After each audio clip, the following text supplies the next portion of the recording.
He struck her down before the throne, believing he'd silenced humanity's defiance forever. But as her body hit the glass metal floor, 5 warp signatures blinked into existence at the edge of the system. They weren't reinforcements. They were her children, and they'd just received their mother's final lesson in vengeance. The throne room operated exactly as he designed it to. The Galactic King's private theater, a flawless stage where power not only ruled but performed, and the floor pulsed with hypnotic rhythmic light, a visual echo of his own unassailable will. He intended the space to feel organic, almost alive, engineered to inspire primal awe in those summoned to stand upon it. But this was no gesture of welcome. It was a psychological weapon, calibrated to remind every visitor that they stood on ground that answered not to them, but to him. He saw humans as a temporary nuisance, a species of tenacious, short-lived mammals who clung to survival with what he viewed as parasitic persistence. That was his fundamental misreading. Where he saw desperation, there was discipline. Where he perceived weakness, there was resilience forged across millennia of crisis. He couldn't conceive of a strength that didn't announce itself with grand displays or shining fleets. Humility to him was just another word for submission, so he planned a lesson. A public execution of their captured general. Not a quiet disappearance in some off-world prison, but a spectacle. He would demonstrate his absolute authority by stripping theirs away in the most humiliating way possible. He believed breaking their leader in front of the entire court would shatter their collective will. It was a strategy that had worked on a dozen other species. Break the head and the body dies. He never considered that for humanity the head was not the only thing that could think. The king's arrogance was his own sensory deprivation. His contempt for what he called lesser beings blinded him to the intricate networks of loyalty and planning that existed beyond his line of sight. He saw a single general. He did not see the web she was connected to. He interpreted her calm defiance as the last stand of a defeated commander, not the opening move of a deeper strategy. His final strike was meant to be the period at the end of his sentence. A clean, violent end to the human question. The energy blade was not just a weapon, it was a teacher. It was supposed to impart the final lesson. Resistance is fatal. Obedience is your only path. The court watched, a silent audience to what they assumed was the closing act of a minor rebellion.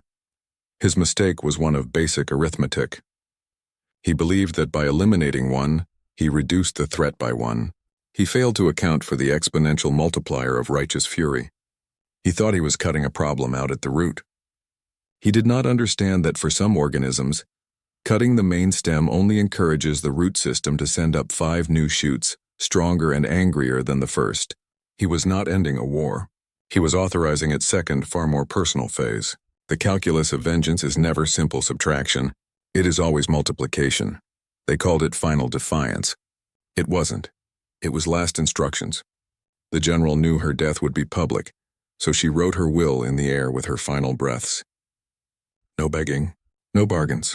Her words carried a dry, almost casual humor that threw the king's solemn ceremony off its axis. She looked at a being who saw himself as a god and gave him the same smile she'd use for a child throwing a tantrum. It is a terrifying thing to face absolute power and treat it as a minor inconvenience. Her calm was not acceptance. It was a focused state of mind, a soldier's clarity. She assessed the throne room not as a prisoner, but as a tactician surveying a future battlefield. She noted the sight lines from the high balconies, the structural joints in the arching glass metal supports, the positions of every guard. She was memorizing the terrain for the ones who would come after. Her death was part of the operational plan, and she was determined to execute her role perfectly. She leaned into his contempt. When he spat insults about her species, her planet, her weakness, she absorbed them and reflected a cleaner, colder version back at him. She showed him a mirror, and in it he saw not a glorious conqueror, but a petty tyrant raging against a reality he could not control. This unspoken psychological counterattack was her first victory. He wanted to break her spirit, but she was already somewhere else. Her mind on the 5 signals she knew were already en route. Her final maternal beacon now activated. The impact of her body on the pulsing floor was not a sound of defeat. It was a percussive note. The first beat. In that moment, she ceased to be a military leader and became a symbol. Her posture in death was the same as in life, unbent. The image was transmitted, a final data packet of pure intent received by her children. The lesson was not one of loss, but of ignition. She taught them that some lines once crossed cannot be uncrossed. Some actions do not end a conflict. They transform it into something far more personal, far more precise. The king saw a matriarch eliminated. He did not understand the fundamental rule of human social structures. You do not kill a matriarch. You do not remove the central pillar and expect the roof to simply cave in. You awaken the entire foundation. You activate the network of loyalty, training, and shared DNA that she spent a lifetime building. Her death was not a subtraction from their strength. It was a transfer of authority, a passing of the torch into 5 pairs of waiting hands, each trained for a specific, brutal function. The general's last act was to turn her own execution into the starting pistol for a revenge she would not live to see, but had spent decades preparing. Her final lesson was the only one that mattered. A family is a distributed system. You cannot kill it by striking the heart. You only teach the limbs to operate on their own. At first, it registered on the command deck as a minor sensor anomaly. 5 pinpricks of light blooming at the very edge of the long-range scopes. An operator, conditioned to filter out cosmic debris and merchant lane drift, almost dismissed it. A curiosity, an unscheduled meteor shower perhaps, a trick of the solar winds. But the pattern was too perfect. A flawless pentagon of energy signatures holding a fixed formation while moving at impossible speeds. They slid through the outer marker beacons without triggering a single automated query. Their IFF transponders broadcast a code the system didn't recognize, so it ignored them. A catastrophic logic error. The defense grid was programmed to challenge the unknown. It was not programmed to consider that the unknown would arrive with such total, silent confidence that it simply forgot to ask permission. They emerged from the silent, unmapped edges. Not from any known hyperlane or trade route. Their point of origin was a blank spot on the star charts, a place the Empire's cartographers had labeled void and navigational hazard. They didn't use the standard jump points. They carved their own. Their approach vector was a statement in itself. It was a direct, unwavering line from the outer dark to the heart of the Imperial capital. It bypassed fleet yards, skipped over garrison worlds, and ignored every strategic strongpoint. They weren't attacking the Empire's body. They were driving a needle straight for its brain. The quiet was the most unnerving part. There was no broadcast declaration of war, no demand for surrender, no shouted vengeance over open channels. Just the cold, precise data on a screen, growing larger and more defined with every passing second. Their ships were unlike anything in the Imperial registry. No gleaming chrome, no intimidating spikes. Their design was functional, almost austere. They looked less like warships and more like surgical instruments, honed for a single, specific purpose. Their energy signatures were dampened, their emissions scrubbed. They moved through the Empire's secure space like ghosts walking through a crowded room.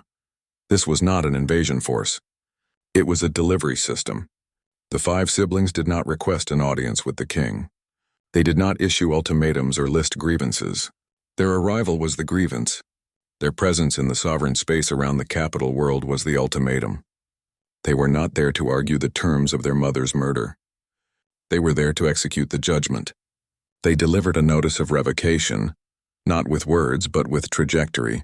By the time the sensor operator's training overrode his complacency, and he finally sent a priority alert to the throne room, the 5 ships were already entering high orbit. The king was still standing over the general's body, believing he had just concluded a day's work. He was wrong. His day was just beginning, and it would end with them. The eldest child stepped from the transport's shadow, and the entire throne room became a schematic. Their eyes did not sweep the grand arches or the flickering crown. They tracked the load-bearing joints in the glass metal frame. They noted the blind spots in the guard rotations, the power conduits feeding the royal dais, the acoustic properties of the chamber that would amplify a whisper from the right angle. It was a total environmental scan, completed in the time it took a courtier to draw a shocked breath. They saw a finished equation. The variables were set. The outcome was already printed. Their mother's final intelligence packet had been perfectly clear. Their silence was a weapon the king's court had no defense against. They expected rage. They prepared for shouted accusations, threats, the raw emotional storm of children who had lost their parent. They received none of it. The eldest's face was a placid lake. No tension in the jaw, no fire in the eyes. just a cold analytical stillness that was infinitely more terrifying. It suggested a mind so far ahead of the present moment that the king's anger, his posturing, his entire performance of power were just insignificant noise. The lack of a battle cry was the battle cry. It said they were not here to fight. They were here to conclude.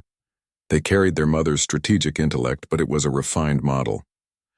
Hers was tempered in diplomacy and the long game of military logistics. Theirs was honed in the silent, unmapped places she had sent them to prepare. It was the same metal but cold-forged. They had her patience, but it was the patience of a sniper watching a target through a scope for 3 days. Not a diplomat waiting for a treaty to be signed. They understood time as a resource to be spent, not a barrier to be overcome. The king thought in hours and days. They thought in moves and countermoves that spanned light years.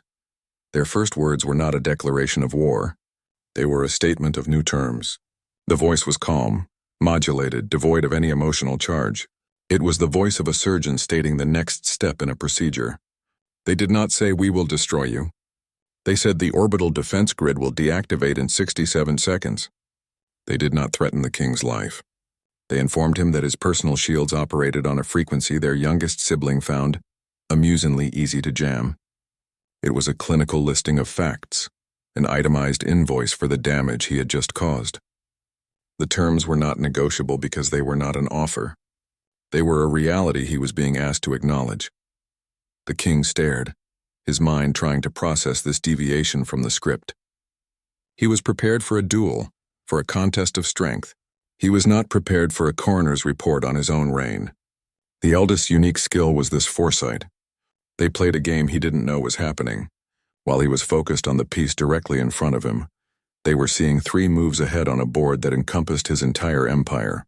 His next angry command, the response of his guards, the failure of a system. They were all predicted outcomes in a simulation that had already been run to its final, silent conclusion. He believed he was still a player. He was just a piece on their board, and his value was rapidly depreciating. The second sibling saw the world in geometries of risk and opportunity. They did not register faces, ranks, or imperial finery. The throne room resolved into a web of lines and angles, a 3-dimensional map of trajectories, wind currents from the ventilation system, and the minute thermal bloom of active power armor. The king's elite guards were not warriors to them. They were collections of vulnerabilities. A gap in the chest plate seal, the thin polymer of the helmet's visor, the power cell on the back humming with a frequency they could isolate and target. Distance was not an obstacle to overcome. It was the optimal condition for their work. It was the clean, sterile space between cause and effect. They set themselves against the jagged edge of a collapsed column, a position that offered both stability and a panoramic view of the chamber's upper levels. The rifle, custom-built and utterly silent, hummed with a low, ready frequency in their arms. It was an extension of their will. Each breath was a measured calculation: in, hold, release. The process was not emotional.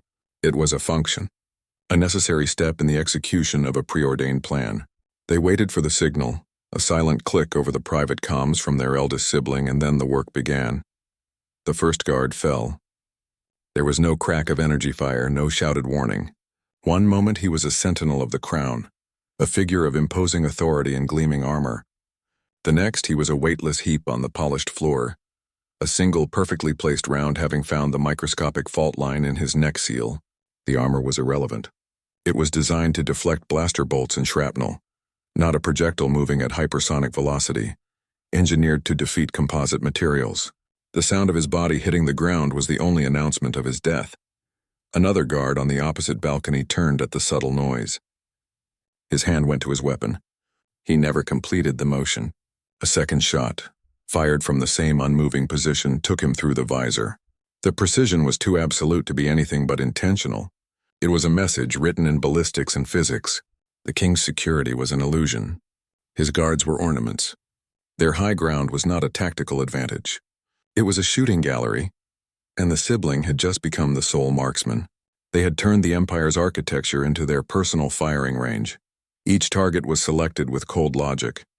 They prioritized communicators first, isolating units. Then they eliminated officers, creating confusion in the chain of command. Finally, they targeted any guard who moved to form a defensive perimeter around the king, demonstrating the utter futility of the gesture. The shots were economical. No wasted motion. No second attempts. The siblings' calm never broke, even as return fire began to chip away at their cover. They had already calculated the guards' poor firing angles and the low stopping power of their sidearms at this range. The blood soaking their sleeve from a grazing shot was a data point, not an injury. It indicated a need for a minor positional adjustment. Nothing more. They understood the Empire's fundamental flaw. The king believed defense was a commodity. It could be purchased in the form of thicker armor, taller walls, and more loyal soldiers. He built a fortress and assumed it made him safe. The sniper sibling operated on a different principle. True defense is a concept. It is the perpetual act of anticipating and neutralizing threats before they can manifest. It cannot be bought. It must be practiced. By the time the elite guard realized they were not in a fight but in a systematic dismantling, it was far too late. The sibling had proven that the strongest wall is useless if the enemy does not bother to approach it, choosing instead to remove the builders from a kilometer away. The last guard fell and the balcony was silent. The sibling cycled the bolt once, a soft final click. The king was now exposed. The lesson was complete. They called it flawless engineering. The third sibling called it a target-rich environment. While the sniper created chaos at a distance, the engineer went to work on the infrastructure. Their eyes scanned the throne room not for threats but for seams. The conduits feeding power to the royal dais, the data lines snaking under the ornate floor panels, the wireless relays that connected the guard's armor to a central command node. They saw a system built for show, not for security. A beautiful, overcomplicated machine with a dozen points of failure, just waiting for the right kind of pressure. The device bloomed from their hands. It wasn't a weapon issued from an armory. It was a collection of scavenged parts. A disruptor module from a fallen guard's rifle, a power cell and a spool of superconducting wire, all bound together with a grim focus that was more adhesive than any glue. It looked like junk. It was in fact a master key. They bypassed the Empire's encrypted security protocols not by cracking them, but by finding the path the architects had left for themselves. The maintenance hatch, the diagnostic port, the emergency override that was never meant to be used by anyone outside a sealed control room. They plugged their creation into a floor jack labeled Environmental Controls. A soft hum filled the air, a new frequency undercutting the throne room's pulsing heartbeat. Lights flickered. A console on the far wall spat sparks and died. Across the chamber, half the remaining guards suddenly found their weapons inert. The targeting reticules in their helmets winked out. Power armor locked up, becoming heavy, cumbersome shells. Confusion replaced discipline. The engineer watched the cascade of failures with a clinical detachment. It was a predictable sequence. A house of cards doesn't fall one card at a time. You tap the right one and the entire structure follows.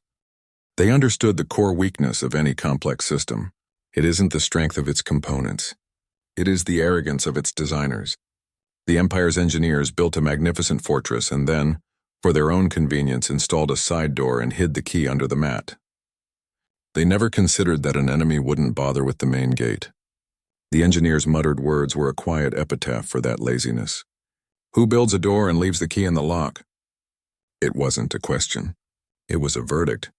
A statement on the inevitable fate of any power that confuses opulence with strength and convenience with security. The critical flaw they exploited wasn't in the code or the hardware. It was in the culture. Arrogance breeds complacency. It assumes your methods are superior, your secrets are safe, and your enemies are not smart enough to look for the shortcuts you built for yourself. The Empire's technology was a joke not because it was weak, but because it was unthinking. It was a blunt instrument. The engineer's device was a scalpel. It didn't attack the system. It persuaded it to attack itself. They proved that the most sophisticated defense grid in the galaxy is only as strong as its most careless line of code, its most overlooked access point. The king's palace was built to withstand a siege. It was not built to withstand someone who had already been given the blueprints and knew exactly where to push. Elsewhere in orbit, the fourth sibling treated star destroyers like borrowed toys. The Empire's massive capital ships, symbols of absolute military dominance, became their personal fleet. They did not pilot them with grim determination or military precision. They flew with a backhanded ease, a casual familiarity that bordered on contempt. They wove the kilometer-long vessels through dense orbital traffic lanes, threading between commercial freighters and patrol frigates with inches to spare. It was not recklessness. It was a demonstration of total control. They knew the ship's specifications, its tolerances, its breaking points, better than the crews who had trained on them for decades. Their laughter crackled over the open Imperial comms, a bright, unnerving sound against the backdrop of panicked commands and collision alerts. They broke every rule in the manual. They executed maneuvers the shipbuilders had declared impossible, stressing the immense frames in ways that would have the engineers on the ground weeping. A barrel roll in a Star Destroyer is not a maneuver. It is a tectonic event. They performed one anyway, the gravitational forces alone causing two pursuing fighters to misjudge their vector and smash into each other. The pilot's voice, young and taunting, cut through the static. "Mom always told me to keep my hands at 10 and 2, they said, as if offering driving advice to a teenager.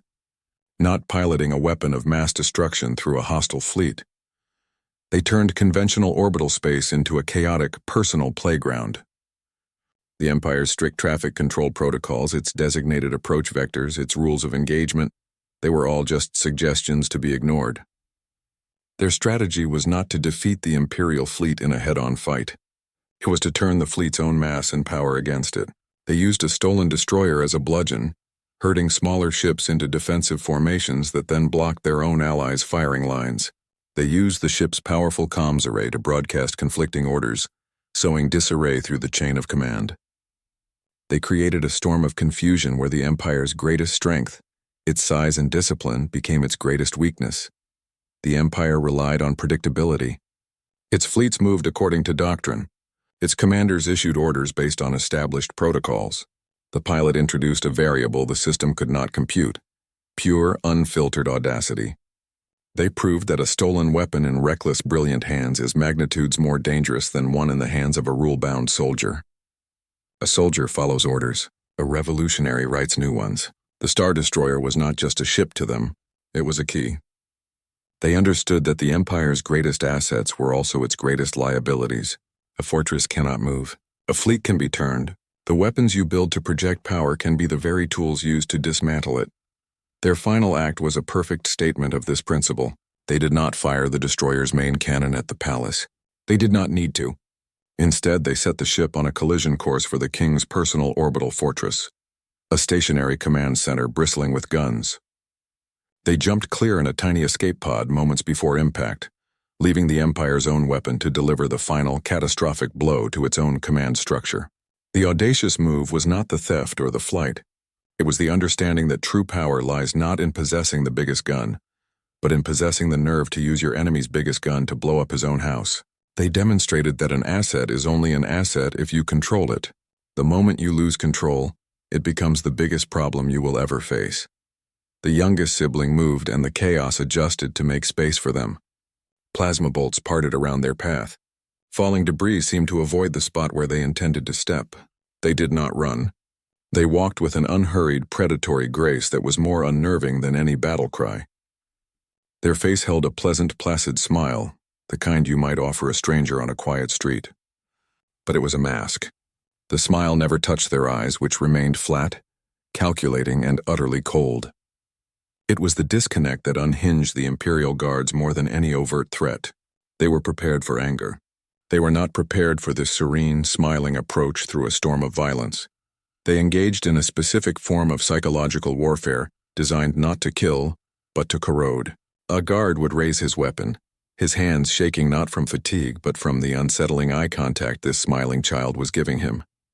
Right before the engineer's sabotage locked his armor joints, the youngest would lean in, their voice a soft, almost intimate whisper barely audible over the din. The words were never a direct threat. They were a question. "Does your family know you're here?" Or a simple observation. "You seem tired." The effect was immediate and devastating. The guard's focus shattered. His training evaporated under the weight of a fear he couldn't define. A blade is a simple thing. It cuts and then it is done. A well-placed question, however, keeps cutting long after it's been delivered. They understood the fundamental mechanics of fear on a visceral level. It is a weapon with infinite ammunition because the target reloads it themselves. They provided the spark, A look, a tone, a few carefully chosen words, and then let the enemy's own imagination do the rest. They turned the king's warriors against their own nerves. A soldier afraid of dying in battle can still function. A soldier afraid of the unknown, of the smiling child who knows his hometown's name, becomes a liability. The youngest sibling didn't need to break formations. They made the soldiers within those formations break themselves from the inside out. Their discipline unraveling under a silent psychological assault they had no defense against. The whispered taunt was their primary weapon. It was always more effective than any blade because it targeted the mind, not the body. It exploited the gap between the soldier's imperial indoctrination and his private human insecurities.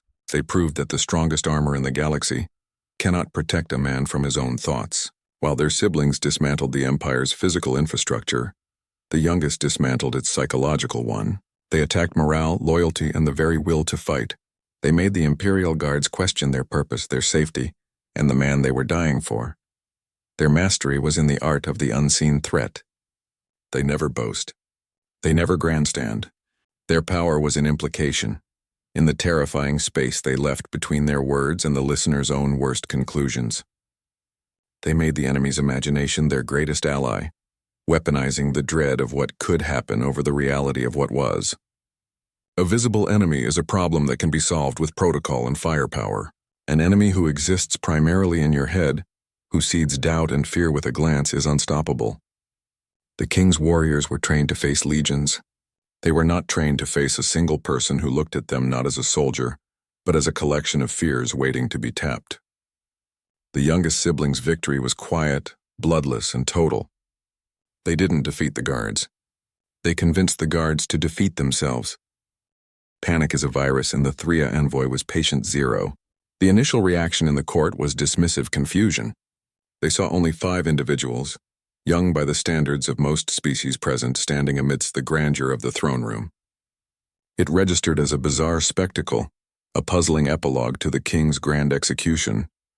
A few dignitaries even murmured about a poorly timed diplomatic incident or a final, desperate stunt by the humans. Their perception was clouded by a long history of viewing humanity as a stubborn pest, a primitive species to be managed or, in this case, eradicated. They saw children, and in their arrogance they saw a problem they had already solved. The reality was a problem they had just imported. The tension split the air with the Thria envoy's warning. Their voice, usually a measured instrument of statecraft, sharpened into a blade of pure alarm that cut through the speculative chatter. Not children. Shadows. The words were not a description. They were a diagnosis. It was the moment the first symptom of the virus appeared. The envoy, a species with a deeper understanding of biological and psychological warfare, saw past the surface. They recognized the cold coordination, the utter lack of fear, the way the 5 moved and acted as extensions of a single, terrifying will. They weren't looking at 5 separate attackers. They were looking at one weapon with 5 distinct functions. The court's gaze shifted. The dismissive confusion evaporated, replaced by a dawning cold horror. They stopped watching isolated events, a guard falling, a console dying, and started seeing the pattern. They witnessed a perfectly coordinated unit operating as a single mind. The sniper's shot provided a distraction that allowed the engineer access to a panel. The engineer's sabotage created the chaos that allowed the youngest to move unopposed. The pilot's orbital gambit severed all outside help. The eldest's calm directives timed it all. It was not a fight. It was a symphony of destruction, and each sibling was a section of the orchestra playing from the same sheet of music. There was no wasted motion, no duplicated effort, just efficiency. This realization killed their old definition of human. The court's understanding was based on reports of a resilient but emotional species, prone to desperate, chaotic last stands. They expected raw, unformed rage. They received ice-cold precision. They expected a plea for mercy or a cry for vengeance. They received a clinical dismantling of their power structure. The humans they thought they knew were gone. In their place were these calm, ruthless operators who treated the heart of the greatest empire in the galaxy like a complex lock they had been bred to pick. The shift in perspective was vertigo-inducing. This was not the behavior of a defeated species. It was the behavior of a patient predator finally enacting a long-held plan. The panic did not stem from the violence itself. The court was accustomed to violence. It stemmed from the understanding of its purpose. They realized they weren't being invaded. An invasion is a territorial act. It seeks to conquer and occupy. This was different. This was a dissection. They were watching a strategic deconstruction of their entire system. The siblings were not there to claim the throne. They were there to prove the throne was meaningless. They were systematically isolating and neutralizing every pillar of the king's authority. His guards, his technology, his fleet, his psychological hold over his court. The panic was the sound of 100 dignitaries realizing all at once that they were not spectators to a battle. They were specimens on a table, and the examination had already begun. The question was no longer if the king would fall, but which of his systems would be taken apart next. They called it revenge. It was not revenge. It was a long-term asset coming online. The eldest looked at the king, who was still trying to process the collapse of his world, and delivered the core truth. Their voice was not triumphant. It was a historian stating a documented fact. The assault was not a new plan. Their mother did not leave them instructions. She left them a countdown. Her death was not the failure of her strategy. It was the final necessary trigger. The moment her heart stopped, the clock she had set decades ago reached zero. The children were not reacting. They were activating. Her will was not a document to be read by lawyers. It was not a list of wishes. It was a combat doctrine encoded into 5 separate specialists. It was in the sniper's flawless understanding of trajectories, a skill honed on 1,000 remote asteroids she had chosen for their specific atmospheric conditions. It was in the engineer's instinct for finding the hidden seam in any system, a mindset she had cultivated by presenting them with endless imperial tech schematics as childhood puzzles. It was in the pilot's preternatural feel for a ship's limits, a talent forged in risky maneuvers through asteroid fields she had mapped for that exact purpose. Her legacy was not a memory. It was their muscle memory. She had not raised children. She had forged 5 distinct keys. Each one was shaped to fit a specific, critical lock in the Empire's vast machine of control. The king believed he was fighting 5 separate opponents. He was fighting one unified system operating on a single inherited operating system. Their bond was not just fraternal affection. It was a hardwired network, a living command structure where each unit knew its function and trusted the others to perform theirs without question. They communicated in glances and coded phrases she had invented during their training, a private language of war. They moved as a single entity with 5 points of contact, each perfectly placed to apply maximum pressure. She had not just studied the Empire, she had reverse-engineered it from the inside out, identifying its critical stress points, its arrogant design flaws, its lazy assumptions. She knew its architecture better than its own builders, and then she spent her life constructing the precise tools needed to dismantle it. Her children were those tools. Their assault was not an attack planned in the Resi of grief. It was the execution of a finished blueprint, a set of instructions left by the architect herself. The strategic advantage they inherited was total foresight. They did not need to plan the assault because the assault had already been planned, down to the last detail, by the one person who understood the target completely. The king's fatal error was believing he had eliminated the architect when he killed the general. He did not understand that a true architect's work is not in the building itself, but in the plans. The building can be torn down. The plans are eternal. He killed the drafter, but the blueprints were already distributed, memorized, and embedded in the 5 instruments she had crafted to carry out the demolition. Their victory was not a triumph of improvisation. It was a triumph of inheritance. They were not brilliant because they won. They won because their mother's brilliance was a pre-installed system, and her death was the command that launched it. The king didn't kill their leader. He turned the final page of her operational manual and initiated Phase 1. The capital world began to eat itself. It was a silent clinical process. The defense grid, a network of orbital platforms and satellite batteries designed to shred any invading fleet, received a new set of commands. The engineer's device plugged into a maintenance port didn't just knock the system offline. It repurposed it. Targeting algorithms that had scanned the void for external threats now turned their gaze inward. Cannons designed to fire on enemy ships powered up, their barrels slowly rotating to acquire a new set of coordinates. Their own orbital defense platforms. One by one they lit up on the tactical displays, tagged as hostile targets by their own command and control. The grid hadn't been destroyed. It had been hijacked. It was now the Empire's most enthusiastic executioner. Conflicting orders flooded the fleet comms. Vessels that moments before were moving to intercept the stolen Star Destroyer now received stand-down directives from what appeared to be the throne room's own secure channel. Others got frantic commands to engage friendly ships that the corrupted sensor net had mistakenly identified as enemies. Battle groups froze. Captains shouted at communications officers demanding verification. The chain of command, a rigid ladder of authority that stretched from the king down to the lowest ensign, shattered into 100 confused fragments. Coordination vanished. The Imperial fleet, a majestic and terrifying force, became a confused, stationary crowd of ships, each captain trying to decipher a reality that was being deliberately rewritten around them. They were not defeated in battle. They were paralyzed by contradiction. The siblings turned the Empire's immense power against its own heart. This was not an assault from the outside. It was a systemic collapse from within. They understood that a system built on absolute centralized control possesses a single, catastrophic vulnerability: the center itself. They did not attack the walls of the fortress. They simply walked through the front gate, took the keys from the ring on the wall, and locked the king in his own dungeon. The very infrastructure that was meant to project his will across light years, the comms, the fleet, the defense grid, became the instruments of his isolation. His strength was his weakness. His control was his cage. They proved a simple, brutal truth. A fortress is only a prison if you lose the keys. The Empire had spent centuries and unimaginable resources building an impenetrable defensive shell.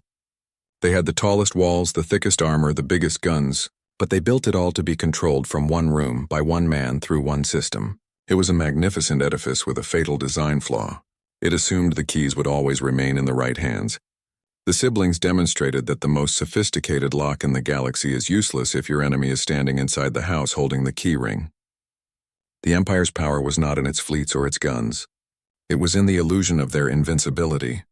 The siblings shattered that illusion by showing how easily the tools of domination could be repurposed for dismantling the coordination between 5 individuals to achieve. This was not a matter of complex communication. It was a matter of perfect timing and inherited roles.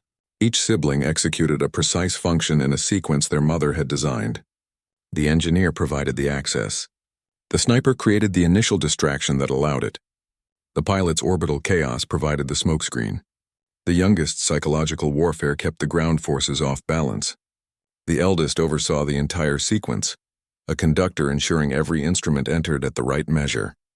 Their victory was a demonstration of a core tactical principle.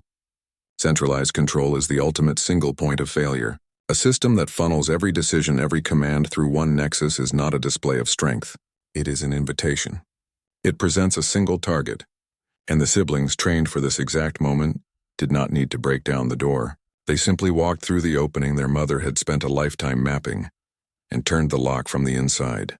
The Empire did not fall to an army. It fell to a key turning in a lock. His crown of molten light began to flicker. Not a dramatic failure, but a subtle intermittent stutter, a glitch in the radiant cage that had for so long declared his divinity. It was the first visible crack in the persona, a flaw in the perfect image he had spent centuries projecting. He responded the only way he knew how. He roared. The words were old, worn thin from use. He spoke of wolves and lambs, of the natural order where the strong devour the weak. He clung to that simple, brutal story because it was the only one he had ever needed. It had always worked before. It justified his throne, his wars, his entire existence. But the story required a willing audience, and his was no longer listening. His voice, once an instrument of absolute command, now echoed in a chamber that had stopped recognizing its authority. The words meant nothing against the silent, efficient action unfolding around him. They were empty noise, the rattling of a cage whose lock had already been picked. While he shouted about his divine right to rule, the engineer's device was systematically turning his defense grid against his own orbital platforms. While he invoked ancient prophecies of strength, the sniper was methodically eliminating the last of his personal guard with cold, mathematical precision. His rhetoric was a shield made of paper, and reality was starting to reign. The transformation was complete. He was no longer a god holding court. He was a man standing in a room that was rapidly falling apart. The pulsing floor had gone dark and still. The consuls were dead. The bodies of his elite guard lay where they had fallen. The symbols of his power were vanishing one by one, and with each loss, the man underneath became more visible.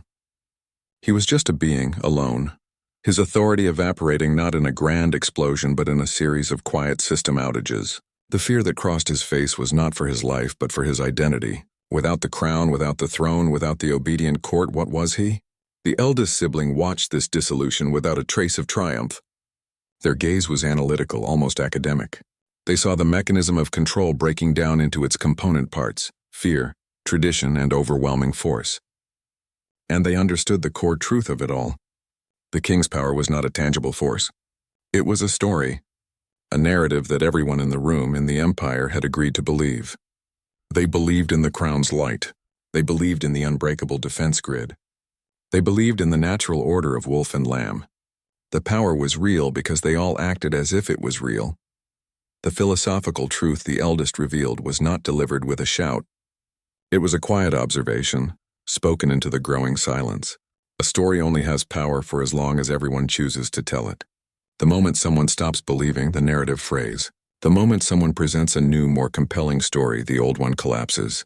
The siblings were not just attacking a king. They were rewriting the story of the galaxy. They were demonstrating a new narrative, one where a lamb could not only become a wolf but could also design the trap. The king's final desperate roars were the last paragraph of the old book. The siblings were already writing the first sentence of the next. His power died not because they destroyed his weapons, but because they made everyone in the room stop believing in them. And stories, once their credibility is broken, cannot be repaired. The glass metal arches reflected not glory but fire. The cathedral-like space, once a testament to the king's divine right, now echoed with the groans of failing systems and the crackle of overloaded conduits. The siblings advanced. They did not walk in a line. They moved as a single entity, a coordinated unit with 5 faces, each step in perfect unison. The space between them was not empty air, but a shared intention. The sniper's gaze covered the high balconies. The engineer's fingers traced the seams in the walls. The youngest smile was a fixed point of calm in the chaos. The pilot's focus was upward on the damaged roof. The eldest's eyes were on the king. They were not 5 individuals converging on a target. They were one weapon achieving final alignment. The king's guards were gone. His systems were silent. The pulsing floor was dark and dead. The consoles that had once lit the room with data were black mirrors reflecting the flames licking at the ornate fixtures. The gilded alcoves were empty, the alien dignitaries having fled or found cover. He was utterly alone. The architecture designed to intimidate now served only to isolate him. His voice, which the room had been built to amplify into divine decrees, was just a man's shout, swallowed by the vastness. He was a figure on a stage after the audience had left and the set was burning down around him. They exploited the vulnerabilities their mother had noted long ago. The engineer gestured to a specific joint in the archway above the throne. The sniper's shot was not aimed at the king. It struck that precise point. A shower of glass metal shards rained down, forcing the king to flinch back, breaking his defensive posture. The youngest moved then, a blur of motion, placing a small device at the base of the dais. It was not an explosive. It was a resonator, tuned to the specific frequency of the living stone that pulsed beneath the throne. The stone's rhythmic beat, once a symbol of the king's unwavering power, now stuttered and fractured under the conflicting vibration. The throne itself, the heart of his power, became the epicenter of his ruin. The living stone spiderwebbed with cracks. The molten light of his crown flickered erratically, casting jagged, frantic shadows across his face. He was not being attacked by external forces. His own symbols were turning against him, becoming instruments of his undoing. The chair that had supported his reign was now shattering under him. The crown that had declared his divinity was now a malfunctioning cage of light. He was being dismantled by the very things he had believed made him invincible. The final confrontation unfolded not as a battle, but as an inevitable conclusion. There was no clashing of blades, no exchange of energy fire. The siblings simply completed the sequence. The eldest took the final step onto the dais. They did not raise a weapon. They simply looked at the king, their expression one of cold final assessment. The king's defiance crumpled under that gaze. He was not defeated in the sense of being overpowered. He was made obsolete. His relevance was deleted from the equation. His existence was a variable that the formula no longer required. The systems were offline. The guards were neutralized. The narrative of his power was broken. He was a king without a kingdom, a god without believers, a man in a broken chair. The deletion was not a violent act. It was a logical one. He ceased to be a factor. The process was complete. The crown flickered one final time, a last sputter of dying energy. Then the light simply went out. The cage of molten energy that had encircled the king's head dissolved. It did not explode. It did not shatter with a dramatic roar. It ceased. The light that had been its entire substance spilled across the glass metal floor. It lost its form immediately, pooling like common liquid, like spilled coolant from a broken engine. It was not a glorious substance. It was just a glowing puddle that quickly began to cool and fade. The object was just an object. The cage, a symbol the entire galaxy had learned to fear and kneel before, was revealed for what it always was, a piece of technology. A complex arrangement of energy projectors and focusing crystals. It had no inherent power. It only had the power that everyone agreed to give it. Its destruction made no grand sound because there was nothing grand about it. The silence that followed was heavier than any explosion. It was the sound of an idea being unmade. It was the final silent period on the sentence of his rule. The story was over. The fragments, once the crown had fully deactivated, were just dull metallic scrap. They cooled rapidly on the floor, losing their residual heat and becoming mere slag. A technician could have swept them into a bin. They held no more significance than the broken shards of a console or a spent power cell. The king stared at them, his face empty. He was not looking at the ruins of his power. He was looking at the truth. The crown had never been the source of his authority. It had only been the mirror that reflected it. Now the mirror was broken and the reflection was gone. The symbolic meaning was absolute. The king's authority was granted by an object. It was a temporary condition, dependent on the object's existence and the continued belief of those who saw it. It was a loaned power, a piece of theater that required a constant, willing suspension of disbelief from the entire audience. When the siblings stopped believing, when they demonstrated that the object could be broken, the authority it represented evaporated. It was a ghost that vanished in the light of day. The children's authority was something else entirely. It was earned through action. It was built on years of quiet training, on sacrifice, on a mother's ruthless love, and a shared, unbreakable purpose. Their power was not granted by a crown. It was forged in the silent, unmapped edges of the galaxy. It was proven in the calm execution of a perfect strategy. They did not need a symbol to command respect. Their actions were the symbol. Their coordinated assault was the declaration of their right to be there. That kind of authority is permanent. It cannot be taken away because it does not exist outside of them. It is intrinsic. The king ruled because he held the crown. The siblings changed the galaxy because of who they were and what they did. The crown's destruction was the final proof of this fundamental difference. His power was external and therefore fragile. Theirs was internal and therefore unbreakable. The puddle of cooling metal on the floor was the end of one kind of rule. The 5 figures standing amidst the ruin were the beginning of another. The contrast could not have been clearer. One system relied on a glittering totem. The other relied on competence, loyalty, and will. The totem broke. The will did not. The eldest did not activate the king's broadcast array. They merely repurposed it. The system, now an extension of the engineer's will, opened every channel. Not just the military frequencies, the civilian bands, the emergency alerts, the entertainment networks. Every screen, every speaker, every comms unit across 1,000 worlds flickered to life with the same image. The ruined throne room, the shattered crown, the 5 figures standing amidst the silent, inert form of the once galactic king. The audio was crystal. The silence that preceded the words was more powerful than any fanfare.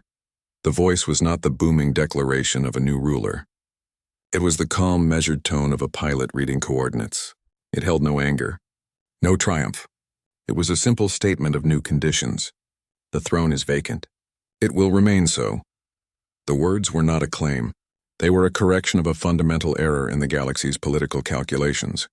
The eldest did not announce a new empire because they had no interest in building one. An empire by its nature requires subjects. It demands hierarchy. It is a structure built on the very concept of kneeling that they had just spent their mother's life and their own efforts to reject. The message was a boundary, drawn not in space, but in principle. Humanity will not kneel, not to crowns, not to empires, not to gods. It was a list of refusals, each one stripping away a layer of the old power structure. They were not asking for a place at the table. They were stating that the table itself was a flawed concept. They would not negotiate for territory or rights. They would simply exist, a permanent, undeniable fact on the galactic map. The burden of adjustment was not on them. It was on every other power, every other species, that had built their societies around the assumption that humanity could be controlled, contained, or broken. This was the core of their victory. It was not a military triumph in the traditional sense. They had not conquered the empire to claim its assets. They had dismantled it to prove a philosophical point. The victory was not in claiming the throne, but in demonstrating that the throne itself was an obsolete concept, a relic of a thinking that valued symbolism over substance, obedience over competence, and fear over respect. The chair was broken. The crown was slag. The man was gone. The idea of a single being wielding absolute authority over the known galaxy had been revealed as a fragile illusion, dependent entirely on the continued belief of everyone else. The siblings did not offer a new government. They offered a new reality, one where power was not centralized in a single point, a single person, a single symbol. It was a warning, not a negotiation, because there was nothing to negotiate. The terms were not presented for debate. They were listed as established facts. The transmission ended as it began. No grand closing statement. No promises of a glorious future. The image on a billion screens simply cut back to static. The message was delivered. The lesson was complete. The galaxy was now left to process the simple, terrifying fact that the rules had not just changed. They had been entirely rewritten by 5 individuals who had just treated the greatest power in known space as a practice exercise. The silence that followed across the core worlds was not peace. It was the sound of a universe holding its breath, waiting to see what would fill the void. The youngest sibling watched the last of the molten light fade from the shattered crown. The smile that touched their lips was different now. It wasn't the cold, calculated mask from the fight. It was a soft, genuine expression, quiet and almost thoughtful. The kind of smile you might see on someone finishing a complex puzzle or a good book. The immediate objective was complete. The board was clear of the king and all his pieces. The threat was neutralized. The game, as it had been defined, was over. The chamber was silent except for the faint hiss of cooling metal and the distant fading echoes of orbital chaos. They turned from the scene of absolute victory, their gaze passing over their siblings. The eldest was already running a diagnostic on their comms unit. The sniper was cleaning their rifle with methodical care. The engineer was coiling a length of wire. The pilot was humming a quiet tune, watching the sky through the broken ceiling. There was no celebration, no shouts of triumph, just the calm, focused energy of a job finished well. The air was thick with the absence of something to do next. The tension that settled in the room was not one of relief, but of anticipation. A door had closed. Another was about to open. The question, when it came, was so simple it felt out of place. The voice was light, almost sing-song. It carried the innocent curiosity of a child on a long trip, asking what the next stop would be. But the tone was a facade. The implication, carried in the slight tilt of their head and the sharp, knowing look in their eyes, was a tectonic shift in understanding. It reframed the last hour of cosmic warfare, the toppling of an empire, the brutal execution of a carefully laid decades-long plan, as a mere diversion. A warm-up exercise, a pastime to pass the afternoon. It suggested that for them, this cathartic act of vengeance was not the culmination of their lives' work. It was the final exam, the graduation ceremony. They had applied everything their mother taught them, and passed with absolute terrifying marks. This was not the end of their story. It was the end of the prologue. The real work, the purpose for which they had been so perfectly forged, was still ahead. The question hung in the air, stripping the victory of its finality and replacing it with a cold, open-ended dread. The chilling question was not about rebuilding or governing or claiming a prize. It was not about defense or consolidation of power. It was about opportunity. It was about horizons. The galaxy, which had just witnessed the absolute demolition of its central power structure, was no longer a place with fixed borders and immovable empires.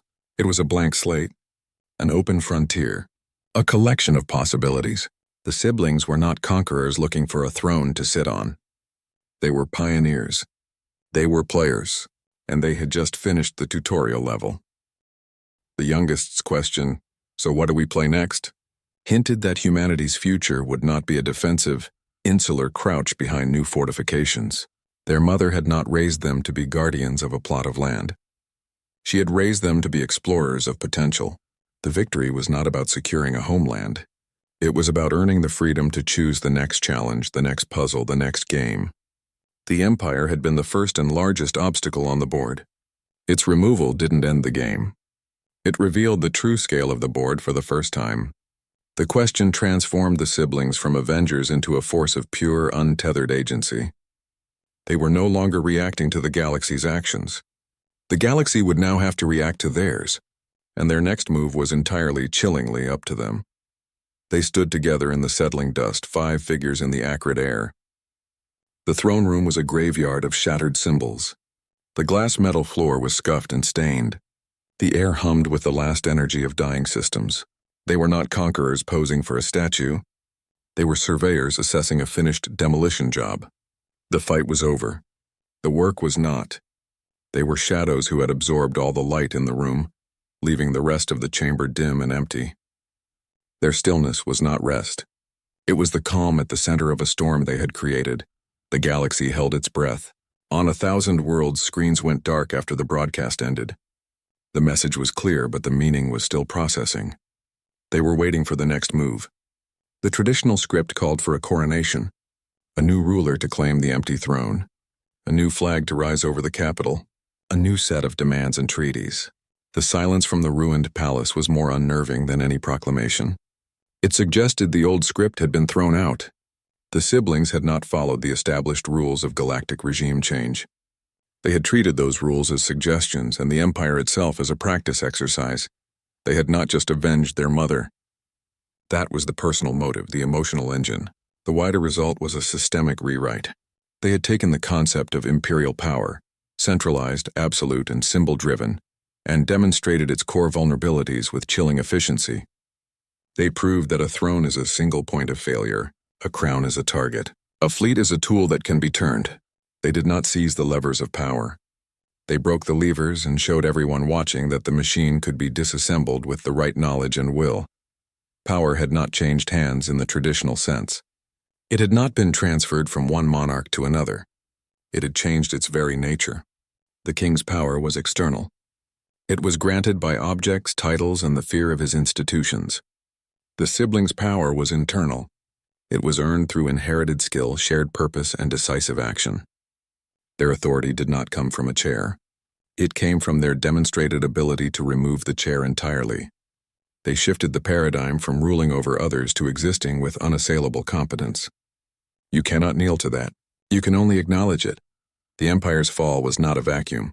Nature abhors a vacuum, and power even more so. Usually, the collapse of a galactic power creates a bloody scramble. Warlords rise. Sector governors declare themselves emperors.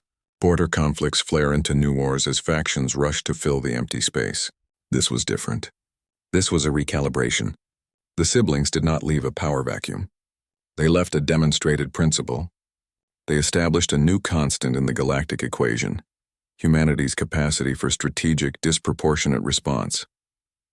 They became the fixed point, the known quantity that every other power would now have to factor into their calculations. Their presence did not create a new empire. It made the very idea of empire seem suddenly fragile and outdated. The galaxy was not waiting for a new ruler. It was learning to live in a universe where the strongest force was not a fleet, but a statement. And the statement was simple: we are here. Adjust accordingly. The 5 pillars stood and the ash settled around them. The balance was not restored. It was permanently, irrevocably tilted. The king's mistake was a fundamental one. He believed strength was a weapon you hold. Humanity proved it is a lesson you learn. The most dangerous opponent is not the one with the largest army, but the one who has nothing left to lose except the game itself. They played by different rules. They turned his own systems into the instruments of his ruin. A lesson in relativity, What happens when the lambs not only become wolves but also learn to design the hunt? The galaxy is about to find out.